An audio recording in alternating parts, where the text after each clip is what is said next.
Hello all, welcome back. రాజకీయాల్లో అసూయ ఉండడం సహజమే కానీ ఆ అసూయ కడుపు మంటగా మాత్రం మారకూడదు.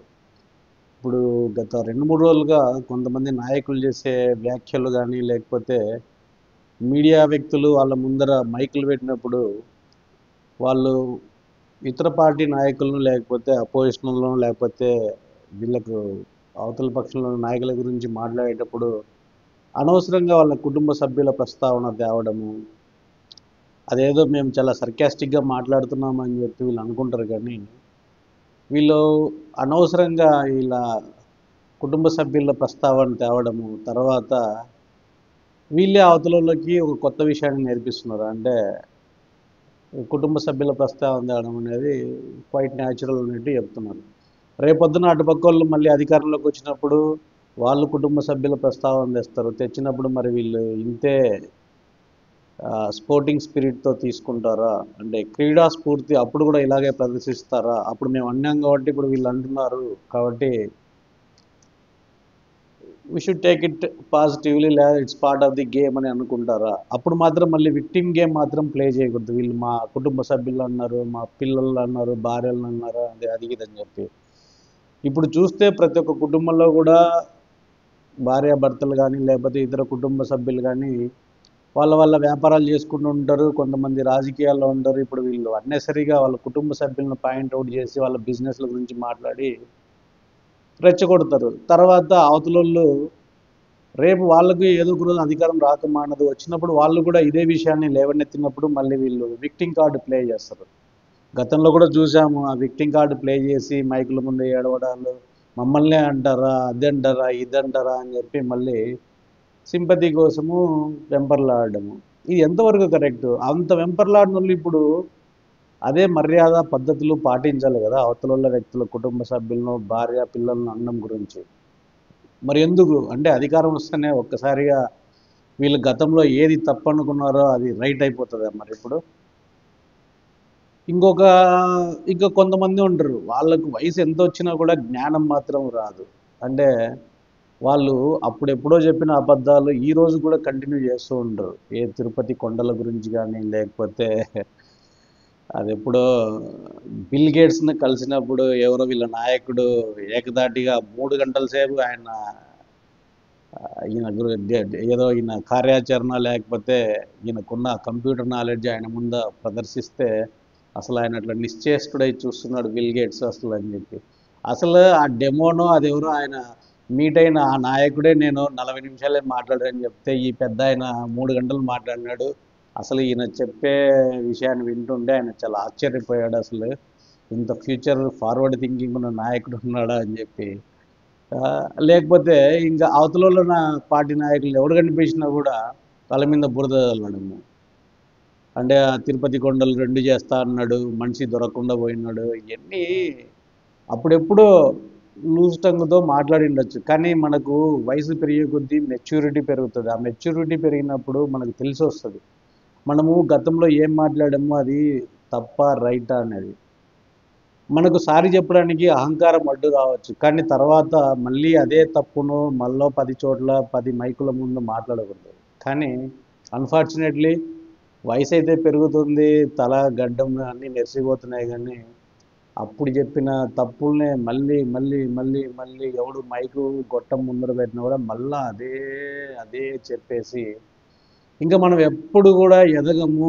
మనలో మానవత్వం ఇంకా దరిద్రంగా ఉంటుంది, మనకు మెచ్యూరిటీ రాదు, మన లేఖితనం అలాగే ఉంటుంది. మనము ఆర్థికంగా రాజకీయంగా ఎంత ఎదిగినా కూడా మనలో ఉన్న లేఖితనం అలాగే ఉంటుంది అని చెప్పి మళ్ళీ మళ్ళీ మళ్ళీ ప్రూవ్ చేసుకుంటూ ఉంటారు. ఇంకొక ఆయన అసలు ఒక మెయిన్ స్ట్రీమ్ మీడియాలోకి వెళ్ళేసి ఆ చిన్న పాప నిన్న జగన్ ఫోటో కోసము బాగా ఏడ్చి ఆయనతో సెల్ఫీ తీసుకున్న పాప గురించి ట్రోలింగ్ కామెడీ చేయడం.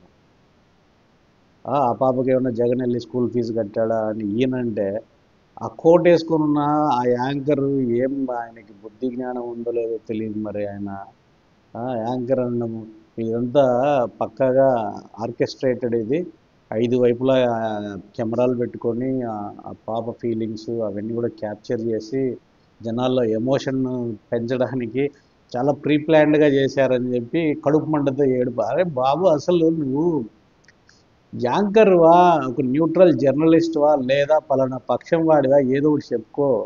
ఒకవేళ ఆ పక్షం వాడివి అయితే డైరెక్ట్గా చెప్పుకో. మళ్ళీ మాది నికార్సైన జర్నలిజము, మేము న్యూట్రల్ జర్నలిస్టము అని చెప్పుకొని ఈ డబ్బా న్యూస్ అంతా ఎందుకు వేయడము? అరే చిన్నపిల్లల దగ్గర కూడా ఏడుపులు ఏందో అర్థం కాదు. చిన్నపిల్లల దగ్గర మీ రాజకీయాలు లేదు, అసలు వాళ్ళకు రాజకీయం అంటే తెలియదు. వాళ్ళ ఇంట్లో ఎవరైనా ఒక నాయకుడిని ఒక ఎవరైనా అభిమానిస్తుంటే తెలియకుండా కూడా వీళ్ళల్లో కూడా అదే భావనలు పెరుగుతాయి. కాబట్టి వాళ్ళు కలవాలనుకుంటారు, సెల్ఫీ తీసుకోవాలనుకుంటారు. అంతకు తప్ప అసలు ఆయన ఏంది, ఆయన చరిత్ర ఏంది, ఆయన ముఖ్యమంత్రి అంటే ఏంది, ఆ పదవి అంటే ఏంది, రాజకీయాలు అంటే ఏంది, పిల్లలకి ఏం తెలుస్తుంది? ఆ పిల్లలను కూడా వీళ్ళు ఆర్టిస్టులు అది ఇది అని చెప్పి చాలా చీప్గా మాట్లాడుతున్నారు. ఇంకా ఏమనాలి వీళ్ళను? వీళ్ళు పెరుగుతున్నారు, ఆర్థికంగా రాజకీయంగా పెరుగుతున్నారు, కానీ వీళ్ళల్లో మనిషి ఎక్కడ ఆగిపోయినాడో అక్కడే ఉన్నాడు. వీళ్ళ మెచ్యూరిటీ పెరగట్లేదు, ఆలోచన విధానం పెరగట్లేదు. ఇలాంటప్పుడు ఒక సామెత గుర్తొస్తుంది. కనకపు సింహాసనం పైన శునకమును కూర్చుండబెట్టిన అని ఒక గుర్తొస్తుంది.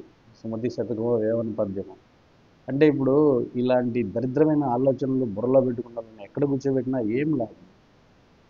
వీళ్ళల్లో మెచ్యూరిటీ రాదు, ఆ థాట్ ప్రాసెస్ మారదు. వీళ్ళల్లో ఉన్న ఒక ఆ ఇన్సైడర్ ఉంటాడు, ఆ దరిద్రము బయటికి పోదు, అది ఎక్కడున్నా అలాగే ఉంటుంది.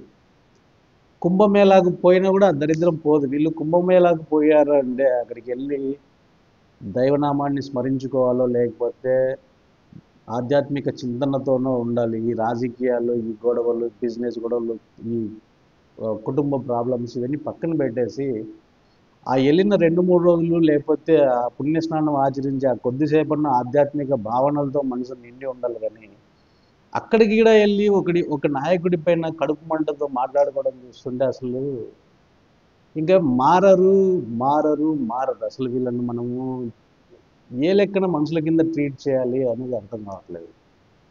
పొద్దున్న లేస్తే తిట్టడము అదే. అసలుకి ఈ అపోజిషన్ లీడర్ పేరు తలుచుకునే టైం అట్లీస్ట్ ఆ దైవనామ స్మరణ చేసుకుంటే పుణ్యమన్నా వస్తుంది. అంటే ఎంతవరకు చేసిన పాపాలను కొద్దిలో అన్నా మనము ఆ పాప ప్రభావాన్ని తప్పించుకోవచ్చు. లేదా దైవనామాన్ని స్మరిస్తా ఉంటే మనలో ఆధ్యాత్మిక భావనలు పెరుగుతాయి, ఆధ్యాత్మిక చింతన పెరుగుతుంది. వచ్చే జన్మలో ఉన్న కొంచెము ఉన్నతమైన జన్మ, అంటే మనిషి రూపమైన ఏదైనా కూడా ఉన్నతమైన భావాలతో జన్మిస్తాం. కనీసం ఆ దిశగా ట్రై చేసినా సరిపోతుంది. ఈ కడుపు మంటతో అక్కసుతో ఎందుకు బతుకుతారు ఇలా? ఏం లాభము? అట్లా మీరు ఆనందంగా బతకలేరు. పక్కోడు ఎదిగితే తట్టుకోలేరు. ఏదన్నా మనకి దక్కితే మనకి ఇంతే ప్రాప్తం అని అట్లా ఊరుకోరు. బురద ప్రతిరోజు లేచినా నుంచి బురద చల్లకుండా మాత్రం ఊరుకోరు.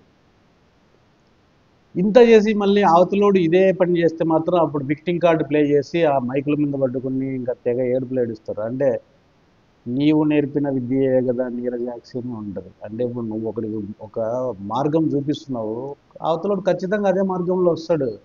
ఇంకా నీకంటే చాలా ఫీర్సంగా వస్తాడు. నువ్వు ఈరోజు చిన్న చితక పదాలు వాడి ఏదో అంటావు, ఆ తర్వాత వాడు దాంతో ఎందుకు అవుతాడు? వాడు ఇంకా బలమైన పదాలు, చాలా దరిద్రమైన పదాలు వాడతాడు, ఇంకా ఏమైనా చేస్తాడు. ఫస్ట్ గేట్లు ఎత్తింది నువ్వు, ఆ తర్వాత అవతలోడు ఇంకా ఉధృతి అడ్డుకట్ట వేయాలని నువ్వు కోరుకోవడం తప్పు. వాడు ఇంకా భయంకరంగా వస్తుంది. కాబట్టి రాజకీయాలకే లిమిట్ చేయండి. ఆలోచన విధానాన్ని మార్చుకోండి. ఎప్పుడు చూసినా అదే లేకి బుద్ధితో ఆలోచించకుండా కొంచెం బ్రాడర్ సెన్స్తో, బ్రాడర్ పర్స్పెక్టివ్తో ఉండాలి. That's very much required. లేకపోతే ఒకటే, ఇంకా మనము కనకపు సింహాసనం మీద శునకాన్ని కూర్చోబెడితే ఏం చేస్తుంది? దాని వెనకటి బుద్ధులు ఏమి పోవు. అసలు దాని వాల్యూ కూడా, అంటే ఆ సింహాసనం వాల్యూ కూడా తెలియదు. అసలు నన్ను ఎందుకు కూర్చోబెట్టారు, ఈ స్థానం విలువ ఏంటి, ఇది ఎప్పటికీ తెలుసుకోదు. అక్కడ కూర్చున్న కాలెత్తి ఏదో చేసి చెత్త చేయడానికి ట్రై చేస్తుంది తప్ప దాని పవిత్రతను దాన్ని ఏం కాపాడదు. కాబట్టి ఇంకా మీరు ఆ కడుపు మంటతో చేసే ఆ పనులు మానుకోండి. లేకపోతే అసలు మా అన్నతోనే నమస్కారం పెట్టించుకుంటారా అని చెప్పి కడుపు మంటతో అరవడాలు ఇవన్నీ కూడా మానేయాలి. ఎందుకంటే మనం ఎవరికైనా నమస్కారం పెట్టామంటే ఆ వ్యక్తి అలంకరించిన పదవికో లేకపోతే ఆ వ్యక్తి సాధించిన విజయాలకో ఆ వ్యక్తి ప్రతిభకో మనము గుర్తుపెట్టుకొని నమస్కారం చేస్తాం. లేదా మనకంటే ఎల్డర్ అయితే ఆటోమేటిక్గా చేస్తాం. అంత మాత్రం చేత నమస్కారం పెట్టించుకుంటామంటే నమస్కారం మనకంటే చిన్నోడైనా ఇంకెవడైనా కూడా అక్కడ కూర్చున్నప్పుడు ఆ స్థానానికి ఇచ్చే విలువ అంత మాత్రం తెలియకుండా కూడా కడుపు మంటతో అరిసి అరిసి అరిసి అరిసి అరిసి ఏమొస్తుంది? ఏమీ రాదు. మనలో అశాంతి పెరిగిపోయి మానసికంగా పిచ్చలో అయిపోవడం తప్ప ఏమీ లేదు. కాబట్టి రాజకీయాలు చేస్తే స్ట్రైట్ ఫార్వర్డ్గా చేయండి, కడుపు మంట తగ్గించుకోండి, అంతే. See you in my next video. Bye.